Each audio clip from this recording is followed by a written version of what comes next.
Gracias, buenas noches. Bonsoir, bonsoir. Ça nous fait plaisir d'être là avec vous ce soir. Vous attendez.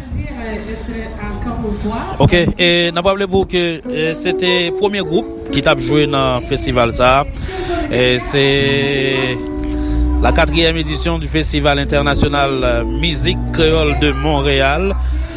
Nous live dans le cadre de ça. Le groupe ça est Rosa Rosa, il est sorti exactement en République dominicaine. Il faut que nous disions que monsieur dans le festival ça il y a surtout priorité à musique caribéenne. Même si vous entendez parler de musique créole, mais surtout musique caribéenne. Nous allons permettre qu'on vive une autre sortie de groupe ça qui est Rosa Rosa dans le cadre du festival ça.